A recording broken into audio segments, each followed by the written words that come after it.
आज के वीडियो में हम जानेंगे what is credit card. Credit card बहुत लोगों ने यूज़ किया होगा, लेकिन उसके बारे में जानना ज़्यादा ज़रूरी है। तो क्रेडिट कार्ड है क्या बेसिकली? एक प्लास्टिक और या मेटल का कार्ड जो बैंक देता है। आप बैंक के पास से उस क्रेडिट कार्ड को लेते हो, उससे ख़रीदारी करते हो और वो पैसे एज अ लोन होते हैं, शॉर्ट टर्म लोन, है ना। तो मतलब बैंक आपको शॉर्ट टर्म लोन दे रही है, सीधी सी बात है। तो अब ये काम कैसे करता है? आप क्रेडिट कार्ड से शॉपिंग करते हो, बैंक बिल बनाता है, मंथली स्टेटमेंट, आपको ड्यू डेट तक पेमेंट करना होता है। अगर आप उससे लेट हुए तो उस पर हाई इंटरेस्ट लगते हैं, जो कि 30 to 40% के बीच में होते हैं, जो कि बहुत ज़्यादा होते हैं। क्रेडिट कार्ड के ऐसे ही बेनिफिट्स भी हैं, जो कि जैसे रिवॉर्ड पॉइंट्स होते हैं या फिर किसी में कैशबैक मिलता है। हर स्पेंड पर पॉइंट या कैश होता है, हमने जान लिया।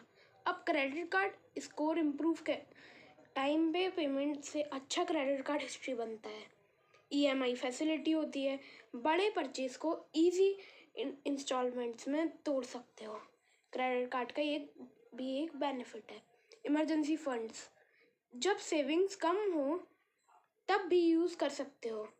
ऑफर्स डिस्काउंट्स भी मिलते हैं ऑनलाइन शॉपिंग, ट्रैवल और डाइनिंग पर डील्स पर। अब क्रेडिट कार्ड में रिस्क भी बहुत है, तो अब उस रिस्क को भी जानना ज़्यादा ज़रूरी है। इंटरेस्ट बहुत हाई होता है, जैसे मैंने बताया 40 to 45% तक का इंटरेस्ट हो सकता है। सबका अलग अलग होता है। ओवर स्पेंडिंग हैबिट बन सकती है, ये भी खरीद लें, वो भी खरीद लें, ये भी खरीद लें, है ना। तो ये नहीं होनी चाहिए habit. Late fee plus penalty लगती है, लेट फीस पे पेनल्टी लगती है। क्रेडिट कार्ड स्कोर ख़राब हो जाता है अगर डिफ़ॉल्ट किया, यानी अगर जल्दी पे नहीं किया। अब टाइप्स ऑफ क्रेडिट कार्ड जानेंगे। एक तो बेसिक क्रेडिट कार्ड होता है शॉपिंग और रोज के यूज़ में। रिवॉर्ड्स कैशबैक कार्ड, ज़्यादा रिवॉर्ड पॉइंट्स। एक होता है ट्रैवल कार्ड जिसमें फ्री लाउंज एक्सेस मिलता है, फ्लाइट माइल्स मिलती हैं। प्रीमियम और luxury card, high annual fee, allied benefits. फिर होता है एक सिक्योर्ड कार्ड, एफडी के अगेंस्ट न्यू यूज़र्स के लिए।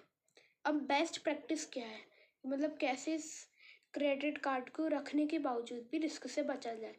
हमेशा फुल बिल अमाउंट पे करो, टाइम पे करो, सिर्फ उतना ही स्पेंड करो जितनी रीपे कर सको, है ना। तो ज़्यादा उल्टी सीधी चीज़ें खरीदने का जो एक्स्ट्रा खर्चे होते हैं उनको कम करो, है ना। उल्टी सीधी चीज़ें नहीं कि ये भी खरीद लो वो भी खरीद लो। थोड़ा कंट्रोल रखा करो शॉपिंग पे, सोचा करो कि क्या इसकी हमें नीड भी है ना। तो ऐसे ही अपने फाइनेंसेस हम अच्छे से मैनेज कर सकते हैं। ड्यू डेट को मिस मत करो, याद रखो कि मेरे को इस डेट को ये पे करना है अमाउंट। अपने क्रेडिट यूटिलाइजेशन 30% से कम रखो। हर मंथ स्टेटमेंट चेक करो फ्रॉड अवॉइड करने के लिए।